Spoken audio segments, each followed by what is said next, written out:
요한복음 10장 14절로부터 18절까지 우리가 함께 읽겠습니다. 나는 선한 목자라. 내가 내 양을 알고 양도 나를 아는 것이 아버지께서 나를 아시고 내가 아버지를 아는 것 같으니 나는 양을 위하여 목숨을 버리노라. 또 이 우리에 들지 아니한 다른 양들이 내게 있어 내가 인도하여야 할 터이니 저희도 내 음성을 듣고 한 무리가 되어 한 목자에게 있으리라. 아버지께서 나를 사랑하시는 것은 내가 다시 목숨을 얻기 위하여 목숨을 버림이라. 이를 내게서 빼앗는 자가 있는 것이 아니라 내가 스스로 버리노라. 나는 버릴 권세도 있고 다시 얻을 권세도 있으니 이 계명은 내 아버지에게서 받았노라 하시니라. 아멘. 양의 목자. 오늘은 매우 중요한 부분을 우리가 공부하게 됩니다. 우리가 요한복음 1장에서 이제 주님이 어떠한 분이신가, 주님의 본체에 대해서 공부해 왔습니다. 처음에 요한복음 1장에서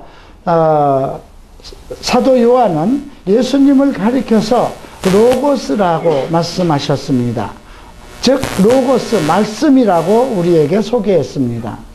어떻게 말씀이 사람이 될 수 있느냐, 우리가 좀 이런 부분은 좀 특별한 이해가 필요한 부분이기도 합니다. 과연 말씀이라고 하는 우리가 느끼는 부분하고요, 헬라어로 로고스라고 전달되는 그 언어의 차이가 상당히 폭이 큽니다. 그러니까 헬라어에서 로고스라고 그러면 우리가 간단하게 그냥 말씀이라고 들어지는 그러한 것과는 다른 광대한 어떠한 그리스도의 파워, 능력, 창조자의 힘, 이 세상을 운행하는 어떤 창조자의 능력과 권능, 이런 모든 것이 포함되어 있습니다. 근데 우리가 말씀 하면 성경, 주님의 말씀, 하나님의 말씀, 요 정도로만 다가오죠. 그래서 사도 요한은 그 당시 사람들에게 로고스라는, 예수 그리스도가 로고스다, 그 로고스가 육신이 되어서 우리에게 오셨다, 이렇게 소개를 했습니다. 그러면 그 당시 헬라 사람들은 로고스에 대한 생각을 어떻게 가지고 있었을까요? 로고스라는 것은 어떤 신적인 존재, 신성, 보이지 않는 어떤 전능자의 파워, 이미지, 이렇게 생각하고 있었습니다.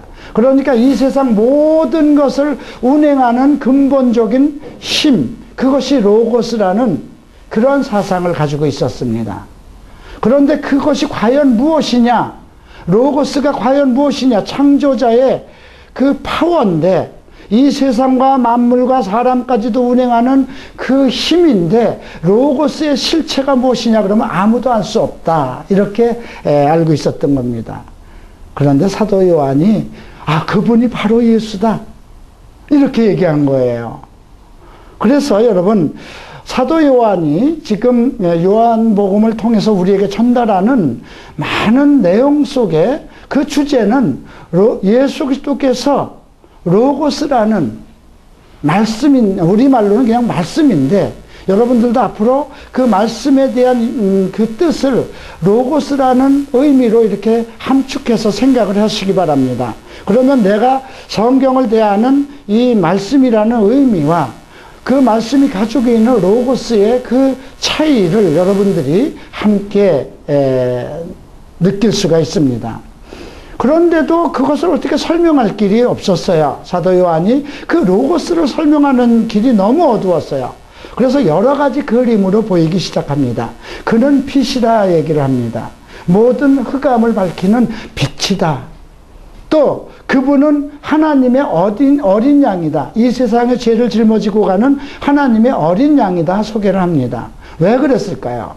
유대인의 사상이 이미 전 세계 속에 그 당시에 모든 그 헬라가 지배하는, 로마가 지배하는 세계 속에 유대인이 들어가지 않은 곳은 없습니다. 유대인의 회당이 없는 곳은 없었습니다. 그래서 그만큼 유대인의 사상, 하나님에 대한 사상이 전 세계에 나름대로 퍼져 있었습니다. 그래서 하나님의 어린 양, 세상 사람들의 죄를 짊어지고 가는 하나님의 어린 양이라는 그러한 걸로 요한은 소개를 했습니다. 그것은 유대인도 소개하고 또 유대교로 들어왔고 하나님의 말씀을 접한 사람들에게도 하나님의 어린 양 하면 출애굽 당시에 이스라엘 백성들을 구원할 때 어린 양을 제사로 드리고 그 피로 문설주를 발랐을 때 그 하나님의 저주가 그 유대인들을 넘어서고 유대인들을 온전히 구한 것이다는 그러한 유대인 사상을 기억하게 되기 때문에 이제 사도 요한은 그는 어둠의 세계를 어둠을 비치는 빛이고 세상 죄를 짊어지고 가는 하나님의 어린 양이다 소개를 했습니다. 그리고 2장에서는 혼인잔치 얘기를 합니다. 우리는 그분의 신부가 되어서 이제 혼인을 해야 돼서 새로운 생활을 시작해야 된다는 것을 전제하고 있는 것입니다. 그래서 물이 포도주로 변하는 그 역사를 2장에서 소개하는데요. 그건 실제로 있었던 일이죠. 이제 우리가 그리스도를 만나서 내 인생이 정말 물이 포도주로 변한 것처럼 그런 변화를 이루어야 된다는 것을, 그런 변화를 이루게 하시는 분이 예수라는 것을 소개를 합니다. 또 어떤 걸 소개하나요? 그분은 생수라고 합니다. 우리 인생이 살아가면서 꼭 필요한 것이 두 가지가 있습니다. 하나는 물이요, 하나는 떡입니다. 그렇죠. 먹어야 사는 것입니다. 마셔야 사는 것입니다. 그런데 예수님은 요한복음 4장에서 이제 사마리아 여인의 그 갈급한 인생을, 정말 이 세상에서 살아가고 싶지 않은, 정말 남편을 5이나 갈아친 그러한 불륜녀를 만나셔서 그 인생의 갈급함을 해결하기 위해서 내가 누구인지를 알면 내가 너에게 생수를 주었을 것이다. 그렇게 신선한 메시지를 전합니다. 아마 여러분들은 어떨는지 모르겠지만 배고픈 사람은 떡을 원할 것입니다. 그러나 인생에 갈급한 사람은 내 인생이 정말 어떻게 하면 이 인생이 풀려나갈 것인가 하는 그 갈급함에 하나님의 생수를 원할 것입니다. 그렇게 이제 생수다, 나는 하늘로부터 오는 떡이다. 즉 하나님의 말씀 로고스는 우리의 어두운 부분, 우리의 정신적인 부분, 영적인 부분, 이 어두운 세상을 밝히는 빛이고 나의 죄를 대신 짊어가는 하나님의 어린 양이요, 이 갈급한 인생을 바꿔주는 생수이며 내 배고픔을 채워주는, 만족시켜주는 하늘에서 내린 떡이라 말씀하셨습니다. 그런데 그것이 실질적으로 있었던 내용입니다. 실제로 성경 속에서 하늘에서 내린 만나 이야기를 설명하시면서 하셨고요. 자, 이런 것은 그 로고스, 하늘에서 오신 말씀이 육신이 돼서, 로고스가 육신이 돼서 이 땅에 오신 예수 그리스도를 우리에게 적절한 말로 표현할 수 없기 때문에 여러 가지 그림으로 보여주신 겁니다. 그래서 그러한 그림, 생수다, 떡이다, 빛이다, 하나님의 어린 양이다, 이러한 그림을 통해서 그 당시 사람들, 또 오늘 우리도 말씀이 육신이 되어서 오신 예수 그리스도의 실체가 이런 분이구나, 이런 것을 쉽게 이해할 수 있습니다. 여러분, 말씀이 육신이 되었다는 것을 한번 생각해 보세요. 이 세상을 지탱하고 이끌어가고 사람들을 살리고 먹이고 갈급한 인생을 해결하고 어두운 것을 비추는 그 존재가 육체를 가지고 우리 가운데 오셨다는 겁니다. 이제 그렇게 되면 여러분들은 그것이 우리와 무슨 관계가 있습니까? 이미 2000년 전 아닙니까? 그렇죠? 우리는 그분을 어떻게 볼 수 있을까요? 그분의 실체. 그래서 성경으로 우리에게 주신 겁니다. 우리는 지금도 이 로고스, 이 우리를 지탱하고 이 세상을 지탱하고 우리의 영혼을 온전케 하실 분을 우리는 말씀 속에서 만날 수 있는 것입니다. 자, 이렇게 몇 가지의 그림으로 우리에게 보여주신 그 설명을 이제 역할로서 우리에게 사도 요한이 이제 소개하기 시작하는데요. 8장에서는 간음 현장에서 붙잡혀온 여인을 이끌어냅니다. 세상 사람들은 그가 간음하였기 때문에 이제 돌로 쳐서 정죄를 하려고 합니다. 예수님께서 예수님 보고 당신은 어떻게 하겠습니까? 우리가 지금까지 지켜온 모세의 율법에서는 이 여인을 돌로 치라고 그랬는데 당신은 어떻게 하겠습니까? 예수님은 말씀합니다. 너희 중에 죄 없는 자가 먼저 돌로 치라.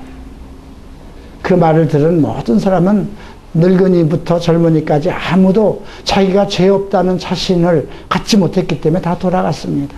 여인에게 묻습니다. 사람 너를 정죄한 사람이 있느냐? 없습니다.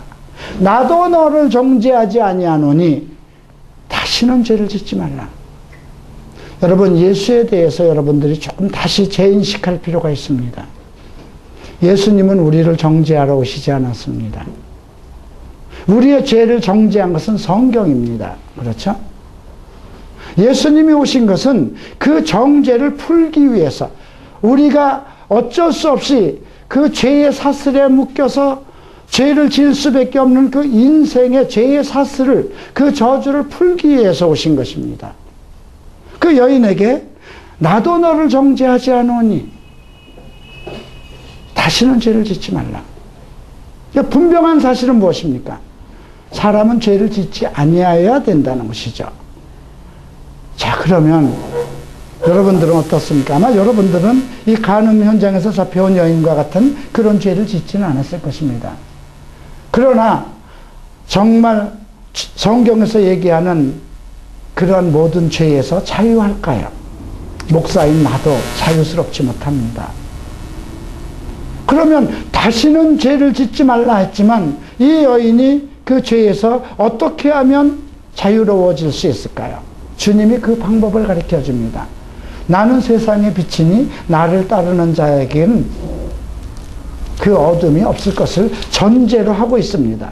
그렇죠? 그렇기 때문에 우리가 성경에서 예수님이 우리에게 나타나신 그분은 우리의 문제를 죄를 다스리러 온 것이 아니라 죄를 없이 하시고 또 죄를 짓지 않는 길을 제시하기 위해서 오신 것을 우리가 알 수 있습니다. 자, 이제 9장에서는 우리에게 어떠한 역할로 우리에게 다가오고 있을까요? 실로암에 가서 태어날 때부터 난 소경을 그 흙으로 침을 뱉어서 진흙을 바르시고 가서 실로암에 가서 씻고 오라고 그랬죠. 근데 그가 보았습니다. 그러면서 그 말씀 뒤에서 우리에게 언급하는 것은 너희가 본다고 하니 죄인이다. 본다고 하니. 좀 아이러니합니다. 차라리 보지 못하였으면 죄인이 아니었을 것이라는 거죠. 실질적으로 타고날 때부터 있는 그 소경의 눈을 뜨게 하신 후에 눈을 뜨고 있는 바리새인들, 유대인들을 책망하신 것입니다. 너희들은 눈을 뜨고 나를 보면서도 어떻게 나를 알아보지 못하느냐 이거죠. 얼마나 많은 이적과 기적과 얼마나 많은 하나님의 말씀으로 너희를 교훈했는데 너희는 눈을 뜨고 있으면서 나를 실제로 보면서도 모르느냐 이거죠. 태어날 때부터 된 소경은 그 사람이 태어날 때부터 소경이었으니 그를 보았겠습니까? 선지자를 보았겠습니까? 세례 요한을 보았겠습니까? 그런데도 그는 눈을 뜨자마자 그가 누구냐? 너를 눈을 뜨게 한 분이 누구냐? 그랬을 때 선지자입니다. 이렇게 대답했습니다. 여러분, 우리가 9장에서 우리에게 전달하는 메시지는 매우 큽니다. 만약에 여러분들이 이 요한복음을 공부하면서 예수 그리스도의 실체가 과연 누구인가, 내가 예배를 드려야 하는 그 예배의 실체가 누구인가를 알지 못한다면 여러분들도 눈뜬 소경입니다. 어쩌면 우리는 보지 못하지 않았습니까? 이렇게 바리새인들은 보았어도 그를 부인했지만 우리는 사실 예수 그리스도의 실체를 보지 못했지 않습니까? 이렇게 얘기할 수 있습니다. 그러나 그분은 말씀으로 오셨고 그분은 로고스라고 했고 우리 앞에는 항상 성경이 있기 때문에 우리는 사실 로고스 속에서 살아가는 것이고 그의 말씀 속에서 살아가고 있기 때문에 우리는 매일매일 주님과 함께 볼 수 있고 동행할 수 있는 것입니다. 그러나 여러분들이 성경을 보지 못하고 말씀을 듣지 못한다면 여러분들도 소경입니다. 그러면 유대인들이 왜 그 하나님을 섬기고 그렇게 제사를 지내고 그 율법을 연구하면서도 왜 예수 그리스도의 실체를 알지 못했을까요? 종교적으로 빠졌기 때문에 그렇습니다. 종교의식에 빠지고 하나님의 말씀 속에서 주를 만날 생각 안 하고 율법을 지키는 데 급급했기 때문에 그렇습니다. 여러분들도 내가 이거 죄를 이거 지으면 안 되는데, 내가 이거 술 먹으면 안 되는데, 담배 피면 안 되는데, 내가 이러한 너무 오락이나 이런 것에 빠져가면 안 되는데 계속 그런 것만 생각을 하고 내가 벌 받는데 이렇게 하면 내가 천국 못 들어가지 않는가, 그런 염려 속에 살면 평생을 염려만 하다가 광야를 빙빙빙빙 돌다가 하나님 앞에 설 수 없습니다. 그러나 여러분들이 매일매일 성경 속에서 그리스도를 만나면 이 말씀 속에서 그의 명령과 그의 계명과 그의 말씀을 듣고 한다면 그 말씀이 로고스잖아요. 파워잖아요. 우리 영혼을 깨우치고 나를 변화시킬 수 있고 내 흑암의 권세를 물리칠 수 있고 내 없는 부분을 채울 수 있는 그 능력자, 전능자, 창조자이기 때문에 해결되는 것입니다. 자, 오늘 10장에서 나는 선한 목자라 얘기를 합니다. 양과 목자의 관계를 얘기합니다. 이스라엘 백성들에게는 양과 목자라고 하는 것은 그 조상으로부터 누구든지 알 수 있는 이야기입니다. 왜냐하면 자기들은 하나님의 어린 양이라고 알고 있기 때문에. 그렇죠? 그런데도 지금 6절을 보세요. 예수께서 이 비유로 저희에게 말씀하셨으나 저희는 그 하신 말씀이 무언지 알지 못하니라 했어요. 주님이 어떤 비유를 하셨나요? 진실로 진실로 너에게 이르노니 양의 우리의 문으로 들어가지 아니하고 다른 데로 넘어가는 자는 절도며 강도요 문으로 들어가는 이가 양의 목자라. 이것은 무엇입니까? 문으로 들어가지 않고 담을 넘어 들어가는 건 절도와 강도라. 당연한 얘기죠. 이것은 하나님의 집에는 질서가 있다는 것입니다. 하나님의 집에는 질서가 있는데 여러분들 집안에 여러분의 아버지들이 이제 배를 누르면 누가 열어줍니까? 어머니가 문을 엽니다. 그렇죠? 그런데 다른 사람이 들어오면 문을 안 열어주죠. 음성을 모르니까.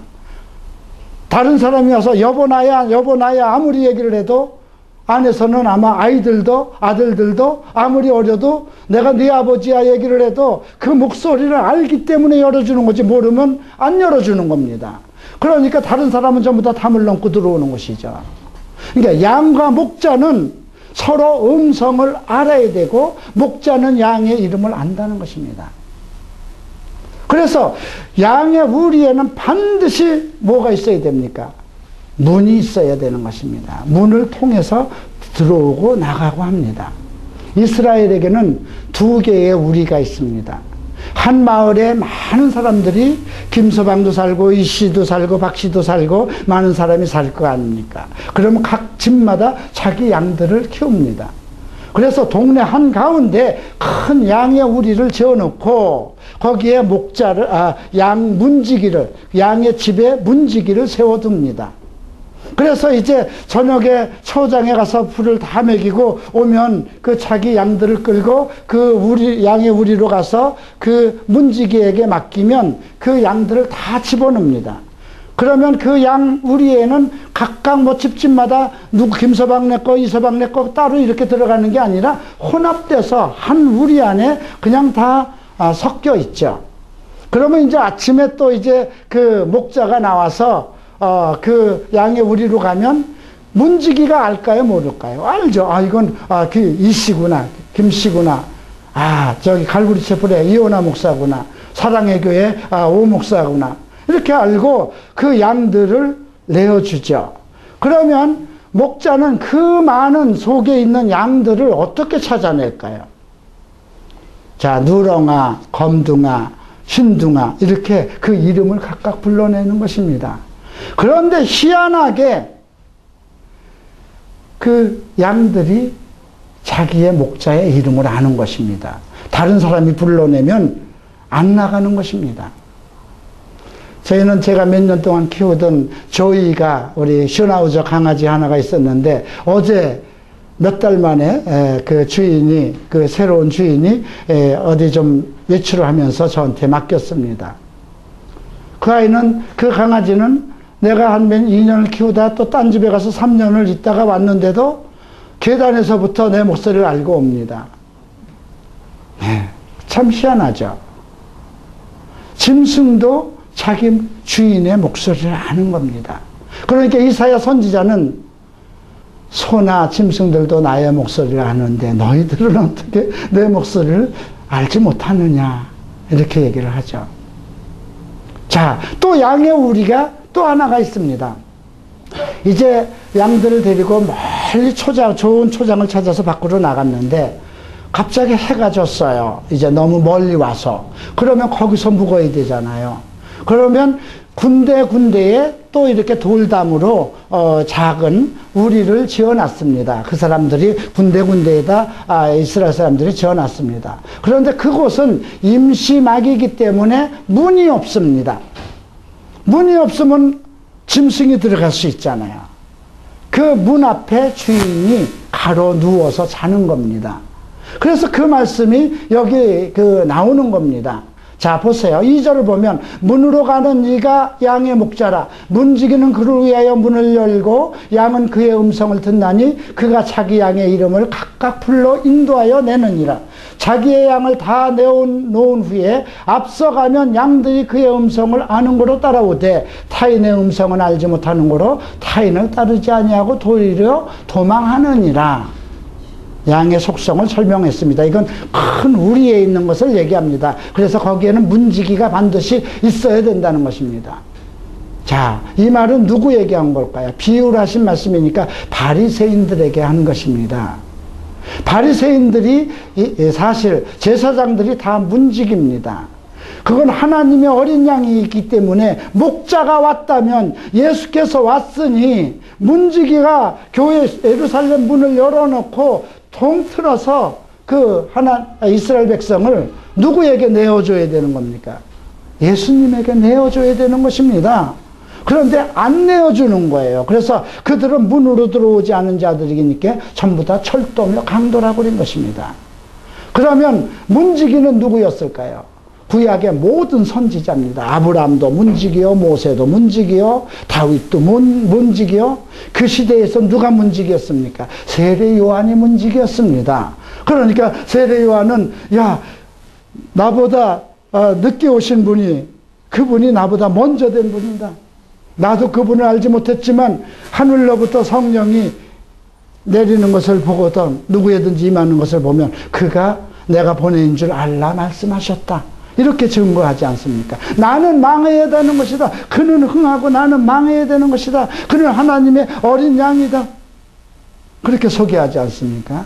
목자들은 그렇게 해야 되는 것입니다. 그런데 이스라엘 그 지도자들이 자기네들의 실권, 그 양들을 가지고 자기네들이 배를 채워야 되기 때문에 양들을 안 내놓는 것입니다. 그 말씀을 하신 겁니다.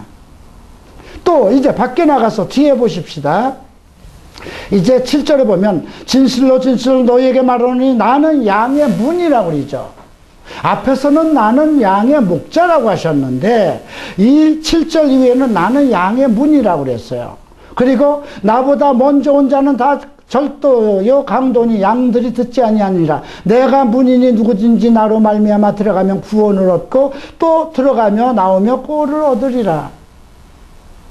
양의 문이라는 건 이제 양들을 치고 바깥으로 움직이면서 활동할 때에 양들을 실질적으로 먹이고 보호하고 지키는 자라는 것입니다. 그래서 양의 우리를 그들이 마음대로 나쁜 것들이 들어가지도 못하고 양들도 바깥으로 나가지 못하도록 그 문을 딱 지키고 있는 것이 예수님이라는 것입니다.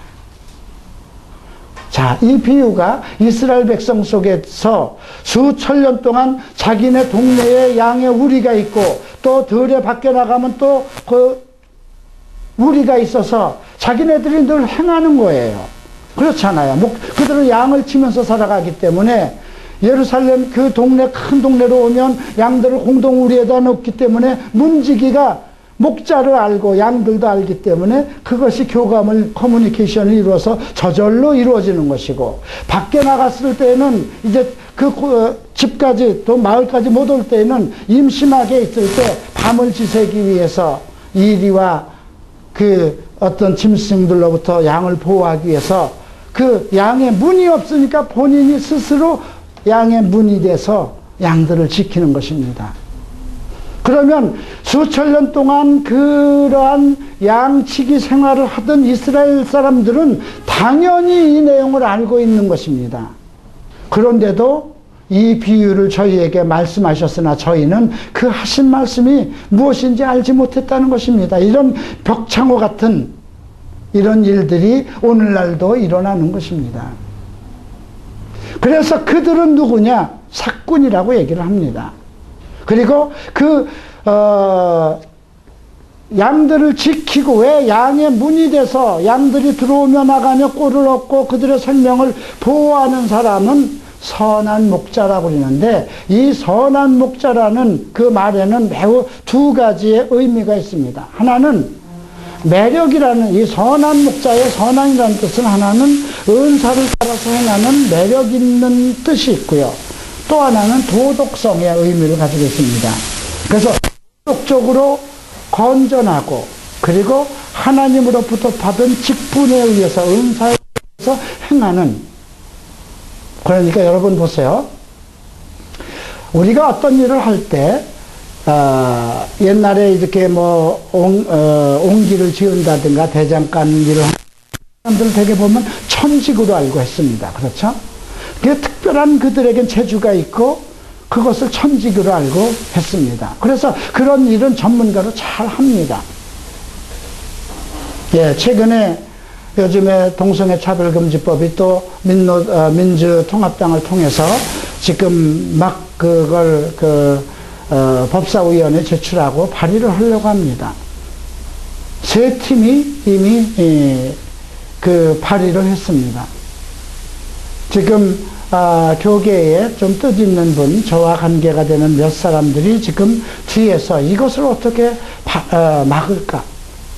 몇 년 전에 이것을 통과시키려고 할 땐 정말 죽을 항쟁을 다 하고 정말 나의 수치스러운 과거를 다 털어놓으면서 방송에도 나가고 신문에도 나가고 하면서 어쨌든 군형법 92조 폐지를 막았고 또 동성애 차별금지법을 막았습니다. 그런데 이번에는 자꾸 이것이 어떻게 될까? 이것이 우리 시민단체 몇 사람들이 드러나서서 할 수 있을까? 자신이 없어집니다. 대한민국에 있는 대형교회 몇 군데가 다 들었으면 아마 그들도 못할 것 같아요. 여의도나 사랑의 교회나 분당에 있는 대형교회나 지방에 있는 각 대형교회 목사들이 다 들고 일어나서 만약에 이것을 통과시킨다면 우리는 민주통합당에서 나온 이 발의한 사람들을 낙선운동을 벌릴 것이다 하면 어떻게 될까요? 못합니다. 그런데 그들은 우리 교회는 동성애자 없는데 뭐 이렇게 생각을 하는지 해마다 이런 문제가 나올 때 침묵을 지킵니다. 얼마 전에 분당에 있는 어떤 목사님, 큰 교회 목사, 차세대에 가장 유명하다는 목사님은 타고난 동성애자들에 대해서는 우리가 또 다시 다른 생각에서 생각해 봐야 된다. 이런 정말 무식한 얘기를 해서 논란이 됐습니다. 타고났다는 말을, 목사가 동성애자들을 타고났다고 한다면 그것은 구원받지 못할 유기된 백성이 있다는 거 얘기하는 것이기 때문에 그거는 큰 잘못입니다. 이런 문제들에 대해서 왜 목사들이 무엇을 위해서 해야 될까요? 왜 이런 일이 일어나면 반드시 이렇게 아파요? 어느 성도가, 어느 믿는 자 중에도 크리스천이 있어요. 그 동성애자들이 있어요. 그런데 이제 이 법이 통과되고 나니까, 지금까지는 그게 만약에 드러나니까 차별을 받을까봐 두려워했는데, 법으로 이게 해제가 된다고 하십시다. 자, 그러면 어느 동성애자가 와서 자꾸 우리 성도들에게 잘못된 언행을 한다고 하십시다. 그러면 당연히 우리는 성도들을 보호해야 되기 때문에 그를 징계하고 더 심하면 교회에서 출교할 수도 있습니다. 근데 그걸 법으로 돼 있으면 못합니다. 고소를 하게 됩니다. 그렇죠. 저는 많은 동성애자들의 상담을 받기 때문에 전화로, 이원하 목사님, 저는 동성애자인데요. 동성애를 어떻게 보십니까? 죄입니까? 죄가 아닙니까? 죄라고 그러면 고발거리가 됩니다. 다른 교회 목사들이야 그런 상담을 받지 않으니까 문제될 건 없겠지만, 나로서는 상당히 심각한 문제입니다. 그리고 동성애자들의 부모들은 이제 소망이 없는 겁니다. 그 애들이 전부 다 동성애자로 살아가고 이제 여장을 할 수도 있고 성전환 수술을 하고 호적을 바꿀 수도 있는 그런 길이 열리니까요. 이게 정말 심각한 것인데도, 자, 주님께서 선한 목자라고 하는 이유는 무엇이냐면 양들을 지키기 위해서 목숨을 건다는 것입니다. 이리와 강도와 도적으로부터 양들을 지키는 것 무엇일까요? 양의 우리가 왜 필요한, 우리가 필요한 이유는 그들을 완벽하게 밖에서 오는 강도나 절도나 이런 걸로부터 보호하기 위해서고, 그 문에 결사항쟁으로 그 문을 통해서 들어오고 담을 넘어서 들어오는 모든 악한 것들을 막기 위해서 목자가 필요한 겁니다. 그래서 목자는 죽을 각오, 양을 지키기 위해서 죽을 각오로 그 일을 해야 되는 것입니다. 그래서 만약에 하나님께서 여러분들을 나에게 우리 갈보리 채플 우리에 보내주신 것이라면, 나는 여러분들이 영적으로 타락하고 악한 영들에게 사로잡혀 가는 것, 모든 사슬을 끊어내야 할 책임과 사명을 가졌기 때문에 그 일에 목숨을 걸어야 된다는 것입니다. 그러면 사꾼은 무엇일까요? 자기 배를 채우기 위한 것 아니에요. 유명한 목사님이 대한민국에 정말 가장 파워 있고 능력 있고 성령으로 강력한 교회를 세웠다는 목사님이 요즘 돈 문제로 장로들에게 고소를 당하고 계속 연일 장로들 신문지상에 이름이 오르내고 있습니다. 이제 인생 살으면 앞으로 그분이 10년을 더 살지 20년을 더 살지 모르는 그러한 원로 입장에 있는데, 돈 문제에 연루가 돼서 자기 교회 성도들에게 소송을 당하고 있습니다. 과연 그가 선한 목자일까요? 사꾼과 선한 목자에 대한 부분은 여러분들이 이런 걸 통해서 이해를 해야 되는 것입니다. 예수께서 여기서 사꾼을 얘기한 것은 바리새인들이나 율법학자들을 얘기한 것입니다. 쟤들의 배를 채우기 위해서 하나님의 양들을 목자가 왔으면 다 내어줘야 되는 문지기임에도 불구하고 자기네들의 배를 채우기 위해서 예수를 모르는 것입니다. 밀어내는 것입니다. 이런 일이 그때만 있는 것이 아니고 지금도 있다는 것이죠. 목자는 하나님에 의해서 세워져야 된다는 것입니다. 그래서 하나님과 하나가 돼야 되는 것을, 그래서 예수님께서 그런 말씀을 언급하셨죠. 자, 보시죠. 우리가 이제 22절부터 마지막 절을 이제 또 보겠는데요. 그래서 그 유대인들은 예수가 귀신 들린 자다 이렇게 얘기를 하죠. 21절에 보면 귀신 들린 자다. 예? 귀신 들렸기 때문에 지가 하나님보다 더 크다, 입니다. 이런 말을 한다는 것이죠. 그래서 귀신 들린 사람이 말이 아니다. 어떻게 귀신 들린 사람이 타고날 때부터 된 소경을 눈뜨게 할 수, 이거 반 놀라. 저도 세상 가운데 그런 일이 많이. 유현아 목사가 과연 그 더러운 악한 사슬에서 다 해결이 돼서 정말 하나님의 말씀을 전하는 그리스도의 종이냐? 야, 그 사람이 과거에 어떤 사람이었는데, 이런 얘기들을 합니다. 예수님 때도 똑같은 겁니다. 야, 동정녀 마리아에게 태어났다고 그러지만 과연 그게 믿을 수 있냐? 결혼하기도 전에 임신을 했는데 그게 성령으로 잉태했다는 것을 이해할 수 있는 것이냐 하는 루머가 깔려 있었던 것입니다. 나사렛에서 무슨 선한 것이 태어날 수 있겠느냐, 이런 말들이 있었던 것입니다. 그러나 예수 그리스도가 행하는 많은 이적과 선역을 보고 소경을 눈뜨게 하고 안진뱅이를 일으키고 그런 것을 보고는, 야, 과연 그가 죄인이고 귀신 들렸으면 어떻게 그렇게 선한 일을 행할 수 있겠느냐, 이런 논쟁이 교회 안에서 이스라엘 백성들 속에서 있었던 것입니다. 22절에는 수전절이 나옵니다. 자, 수전절이라는 건 무엇일까요? 하누카라는 하누카라고도 불립니다. 봉헌이라는 뜻입니다. 봉헌이라는 뜻은 우리가 무엇을 하나님께 드린다, 이런 뜻이죠. 이것은 이스라엘 전에 있었던 역사적인 사건 속에 있었던 것입니다. 이 하누카절이 오면, 수전절이 오면 8일 동안 축제를 여는데요. BC 164년 전, 예수님 태어나시기 164년 전에 수리아의 안티오쿠스 에피파네라는 그 왕이 이 성전을 점령하고 성전에다 돼지를 했습니다. 그래서 제사장이었던 마카비 형제가 일어나서 그들을 몰아내고 성전을 다시 회복하고 그 성전을 깨끗하게 정결케, 성전 정결 운동을 한 것입니다. 그런데 바로 그날이 수전절이니 겨울이라 이때가 되죠. 이 의미를 생각해야 돼요. 지금 점령되어 있는, 그래서 하나님께 봉헌되는 모든 것이 다 가증스러운 것으로 되어 있는 이 시대를 다시 새로운 하누카의 어떤 그러한 영적인 계기가 필요한 것을 전제로 하고 지금 우리에게 무엇인가를 보여주고 있습니다.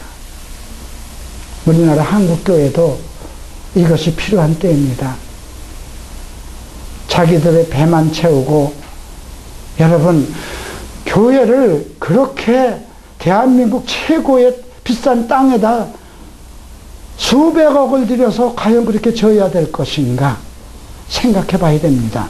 아프리카에선 먹을 것이 없어서 우리가 한 달에 2만 원만 주면 한 아이가 먹고 자고 대학교까지 계속해서 공부할 수 있다고 그럽니다. 그런데 대형교회에서 그 돈이면 어느 아프리카 한 지역을, 한 나라를 다 살릴 수 있지 않겠습니까? 어느 것이 하나님께서 원하시는 것일까요? 한참 우리나라에 20여 년 전에 기도원이 아주 그냥 유행될 때에 대형교회마다 기도원을 안 진 곳이 없습니다. 그런데 그 기도원이 어떻게 됐습니까? 지금 다 쓰지 못하고 있어요. 그죠? 그냥 비어도 있어요. 활용하지 못하고 있습니다. 지금 우리에게 또 다시 이러한 하나님의 양들을, 하나님의 말씀을 전하는 하나님이 세우신 종들에게 가야 되는데, 그들을 어떤 세력들이 붙잡고, 사꾼들이 붙잡고 자기들의 배를 채우는, 그래서 이러한 문제를 처결돼야 되는, 다시 그 수전절과 같은 한우카가 이루어져야 된다는 것입니다. 자, 이제 주님께서 이런 얘기를 합니다. 자, 27절 보죠. 26절에 이렇게 되어 있습니다. 너희가 내 양이 아니므로 믿지 아니하는도다. 내 양은 내 음성을 들으며 나는 저희를 알며 저희는 나를 따르느니라. 내가 저희에게 영생을 주노니 영원히 멸망치 아니할 터이요 저희를 내 손에서 빼앗을 자가 없느니라. 저희를 주신 내 아버지는 만유보다 크심에 아무도 내 아버지 손에서 빼앗을 수 없느니라. 나와 아버지는 하나이다. 이것이 여러분, 만약에 우리가 전하는 모든 복음은 현세를 위한 것만이 아니고 그리스도의 날에 영생에 이르게 되는 메시지가 여러분들에게 전달되게 돼요. 그죠? 우리에게 육체가 있는 것을 아시기 때문에 주님은 우리에게 주기도문을 가르쳐 주시면서 날마다 일용할 양식에 대해서 기도하라고 그랬습니다. 주실 것이기 때문에. 목마른 자는 다 내게 와서 마시라 그랬습니다. 생수를 주실 것이기 때문에. 그러니까 우리가 예수 그리스도 안에 가서 예수 그리스도를 믿고 그에게 나아가면 우리의 삶의 모든 문제는 다 해결됩니다. 1960년대 이후에 우리나라가 얼마나 발전됐습니까? 제가 어려서만 해도 고무신이 구멍이 나서 비가 오면 질겅질겅 그 진창을 걸으면서 비 오는 날이면 그 흔한 비닐 우산이 없어서 양의 푸대를 이렇게 해서 머리에다 쓰고 다니고 집을 두르고 다니고 먹을 것이 없어서 여름이면 감자와 고구마와 옥수수로 떼고 넘어가던 일이 그런 세월이었습니다. 다행히 하나님께서 이 민족을 사랑하셔서 하나님을 열망하는 열정을 주셔서 이 땅에 정말 길거리에 있는 자판기만큼 교회를 세우셨습니다. 참 복받은 민족입니다. 그런데 이 양무리들이 온전히 주의 하나님에 의해서 하나님의 말씀 로고스에 의해서 성경에 기록되어 있는 그 로고스의 실체에 의해서 영으로 하나님께서 세우시고 부르시고 기름 부으신 종들에 의해서 하나님의 말씀이 전달되지 않고 하나님의 말씀을 부분적으로 이용해서 양들을 갈취하는 사꾼에게 의해서 이끌어져 간다면 이건 큰 문제인 것입니다. 자, 이런 얘기를 합니다. 예수님께서 38절 봅니다. 내가 행하거든 나를 믿지 아니할지라도 그 일을 믿으라. 그러면 너희가 아버지께서 내 안에 계시고 내가 아버지 안에 있는 것을 깨달아 알리라. 이 말씀은 무엇이냐면요, 너희가 나를 못 믿겠거든 내가 행하는 일을 보고 믿으라는 겁니다. 얼마나 많은 일을 하셨습니까? 예수님께서. 그죠? 눈먼 자를 눈뜨게 하시고 안전뱅이를 일으키시고 죽은 자를 살리시고 38년 인생의 판을 정말 질병으로 살던 사람을 일으키시고, 그러니까 이것이 과연 죄인이나 귀신 들린 자가 할 수 있는 것이냐? 나는 살리는 것이다. 그러나 이 육신의 문제와 살아있는 그런 부분을 고치고 치유하고 그것이 중요한 것이 아니라 더 중요한 것은 영생이라는 것입니다. 그래서 나는 너희에게 영생을 준다는 거죠. 나를 믿는 자는 영원히 살 것이며 살아서 나를 믿는 자는 영원히 죽지 아니하리라. 그래서 11장에서는 영생에 관한 것을 얘기를 합니다. 그런데도 그들은 예수를 믿지 않습니다. 39절에 보면 다시 예수를 잡고자 하였다고 그랬어요. 계속해서 예수를 잡고자 합니다. 그래서 예수님께서 어디로 가십니까? 요단이 처음 세례 주던 곳으로 갑니다. 우리가 그저께 건물주로부터 내용 증명을 받았습니다. 임대 기간을 더 연장할 수 없습니다. 매도되었습니다. 참 막막하죠. 어디로 가야 할지. 돈을 저축해둘 만한 여유도 없었고요. 저희는 정말 하루하루 만나를 가지고 18년 동안 살아왔습니다. 18년 동안 이 교회가 임대료가 밀리지 않고 지금까지 살아왔다는 그 자체가 상당히 기적입니다. 저희로서는. 그런데 이걸 어떻게 할까? 뭐 잠이 안 와서 자다가도 일어나고 자다가서 일어났는데 하나님께서 하시겠지, 하나님께서 인도하시겠지 하는 마음이, 그 믿음은 있는데도 사람은 어떤 환경과 어려움이 닥치면 그러한 믿음을 가지고 있어도 사람은 그 두려움과 그것이,